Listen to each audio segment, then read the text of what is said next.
public health system and then there's the private health system.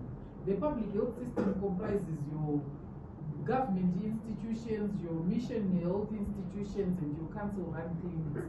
Those ones, we supply blood for free because the Ministry of Health and Child Care takes care of the user fees for blood and blood products. So what happens is that with those institutions, they will come and order blood in bulk from National Blood Service Zimbabwe. I see a lot of you scrunching your faces. That is the truth on the ground. Parenya Hospital will come and order 100 units or 20 units from National Blood Service Zimbabwe. We supply the 20 units. They have their own laboratory in Parenya Hospital. Then a patient who is in Parenya Hospital will then order blood via their system from Parenya Hospital. Blood bank gets issued from there because we have no control once we have issued the bulk stock to the public health institution.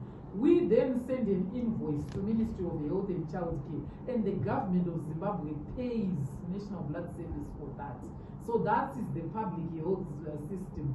However, the public health system does not cater for the private patient because government did not munayo mali because wapinda kwa avenues ukabadaraka deposit 2,000 that is so no afford that 2,000 you have to so you should pay for your own blood. That's the system. So when you get into avenues and other hospitals have their own systems and it differs from hospital to hospital. So what happens at avenues may be very different from St. Anne's, may be very different from CityMed and other hospitals.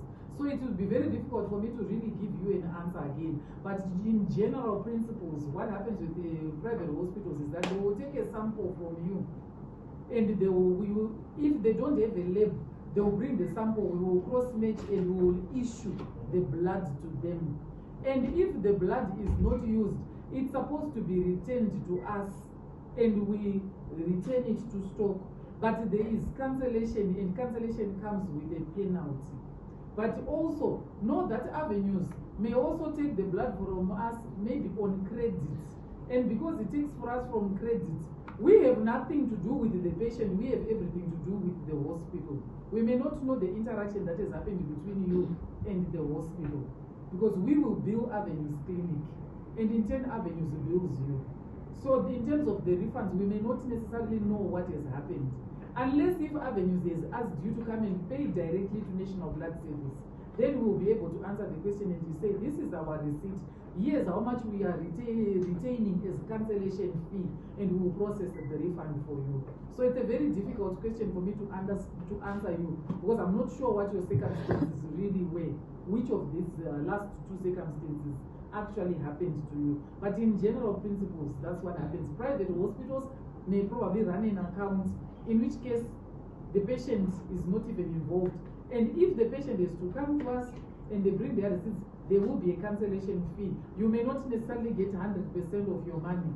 There will be a cancellation penalty there involved.